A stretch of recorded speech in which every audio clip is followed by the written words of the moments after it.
Jesus is the light of the world. And light is one of the first words that you memorize, really, when you take introductory Greek, which as Lutheran pastors we must do. But with that light, phos, and from that word we get photo. This is my mother's camera. It's a beauty, isn't it? Kodak, and there's a little button here. And you can still apparently get film, is that right? Stefan, you were able to get that. This is one of my mother's gifts. There's a viewfinder right here. And, oh, this is very slimming, you guys. This is good. This is very good. My mother had 9 brothers, and she and her sister were kind of the darlings of that family. There was 11 in the family. But her brothers gave her this in the late 30s. She was born in 1919, so she would have been late 19 or early 20s. And it was a hard time in terms of finances to come together with, to get a Kodak, and I think you read it, it's Jiffy, you told me, but I don't see where that's written. There you go, twin Marlens Kodak. So that's quite an amazing little feature there. With that, we've gone quite a ways, haven't we, with our happy little iPhones. There you go. I was really expecting to look out, share the light. I thought you guys would be shining some light after that last song. It would have worked so well, but there you go. But no one did. I guess you got a reverence for it. We could have shown the light. But you maybe know that in terms of photos, like it's a wonderful feature. This is the older i4. I know Marty has tried to sell me some of the new i5 products and beyond as a SaskTel representative. But the wonderful thing about these features, and I think you know about that, and Nathan and I are going to do that right now. You know the word selfie? It's new in the phone book now. There you go. There's a selfie. There you go. There you go. That's the one. It's probably going to be on YouTube, guys. But with that, selfies. Have you used that word before? Yeah, it's a new word. It's used, if you Google it, it'll come up. It's a new word just because of the fact that we can take selfies. With that, we're called to light up really the world with Jesus' light. But phos, you see, amazing feature. And I want to tell you something about this Kodak company, moving on to what we have here. 1878, a man by, do you remember Eastman? Not personally, but 1870. I guess I'm looking at you when I said that, Norman. 1878, George Eastman had a trip planned to go to the Caribbean islands. And to do that, he was a man of some wealth, family-wise, but he bought a camera set. But of course, the camera was part of some lead plates and came with a hood, and it was a big deal. It was within his holiday trip, tripod, all the chemicals that you would need to try to, develop the photos. He ended up canceling the trip, but he bought the camera. He then did some other work, and by 1896, Kodak has produced 100,000 cameras. Now that's not that long a time, 20 years. Amazing feature. It was churning out photographic film at a paper rate of 400 miles a month. It began supplying film for the budding X-ray and motion picture industries at the time. 1912, the company of Kodak's worldwide employment, so 96, 12, that would be about 14 years later. The company's worldwide employment exceeded 5,000, and it paid what became corporate-wise the first dividend annually to wage earners. It was a marvelous company, dividing bonuses to the employees. It was a great company. By 1922, so 10 years later, Kodak was turning out 147 miles of motion picture film a year. It's a lot of miles of film. 1/12 of the silver mined in the Americas went to the Kodak Motion Picture Company. Only the U.S. Mint at the time used more silver. There's a whole raft of pages, but by 1959, some of us were on the scene by then. Do any of you remember the Zoom 8? A little bit? Zoom 8 camera had a zoom lens, motion picture. Okay, none of you do, that's probably all right. 1966, sales surpassed 2 billion with worldwide employment of, you want to guess? 100,000 people. That's a big company.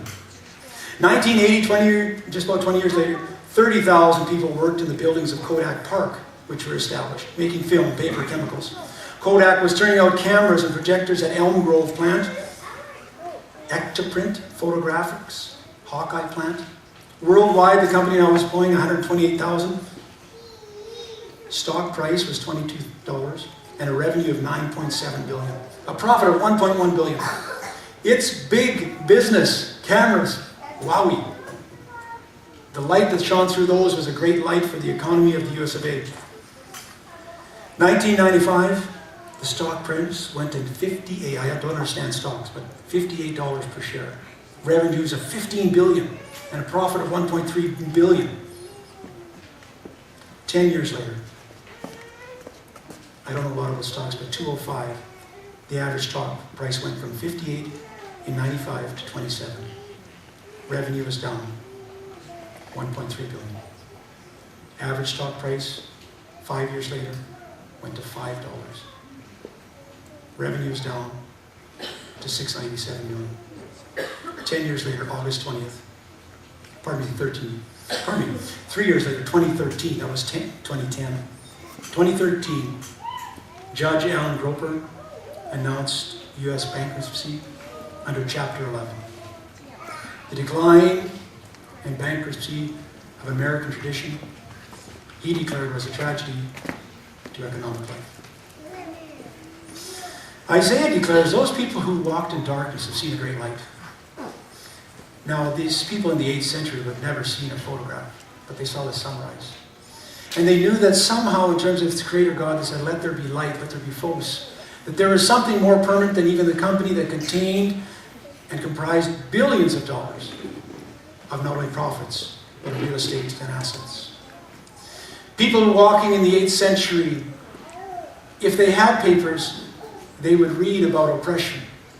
They could read about nations rising against nations. They knew about slavery, you see, in the 8th century. They didn't use the word apartheid, but they knew that there was races and classes and structures that placed people in the dark. People who walked in darkness had faced depression, memories of defeat, desolation of their temple, realities of unfaithfulness, of idolatry and apathy and spiritual darkness. These people in the 8th century were hopeless and hapless in terms of being oppressed by a foreign army. And maybe sometimes when you listen to news, even on the radio, you may feel this reality that Isaiah was speaking to about darkness, the lack of phos, the lack of light, the societal issues, and we know them, issues of drugs and gangs and greed and wars and pornographic individual assaults, all of that. Not a pretty picture in our world. But the 8th century prophet Isaiah had seen God's hand working, had seen out of Babylon and some of the oppression, out of being in the people of exile, that he would be able to declare with confidence. And it's really declarative in terms of the first people. You people that have seen darkness are now walking in great light. There shall be no gloom for those who know anguish. The people who walked in darkness have seen that a land in deep darkness, on you the light has shined. That amazing show, The Hunger Games, has nothing over the hope that is spelled out. As we read the Bible, if you read even with a thumbnail sketch, Isaiah, and this chapter alone, and verse 4. I am not an Old Testament scholar, but we have to be blind if we miss the power herein and throughout all Scripture. That in the beginning God said there would be, and there was light. The amazing gift of His power and His presence. Isaiah 42 continues, I shall lead the blind in a way that they don't even know. In paths they have not known, I will guide them. It's assurance. It's a bit redundant. Of course, if you're blind, you don't know where you're going because you can't see. He said, I am going to take you by my hand. And more than that, I will give you new vision. I will turn your darkness, your blindness, into light. That's quite a promise. The rough places will turn into level ground. That's echoed by John the Baptizer. The deaf will hear, and the blind will see. It's repeated, you will see. And the Lord now is pleased to magnify, that's a new lens, His law, His teaching, His Torah, for all people. For His word is truth and glorious. And 20 chapters later, in chapter 20 of Isaiah, arise, shine, for your light has come. For the glory of the Lord is rising among you. It has risen now, and you shall be the light to the nations. So when Jesus says, I am the light of the world, those great I am stories, I am the light of the world, and you are the light of the world. He's echoing a promise and a prediction and a presence that is part of the legacy which you and I share as well. This great theme of the gospel is also the season of Lent. The photos, the light. Jesus, the light of the world. And it ends in Revelation, and I'll use that in just a few moments, where we as people are called to live in a place, in a city, eternally, where there is no need of a lamp. There is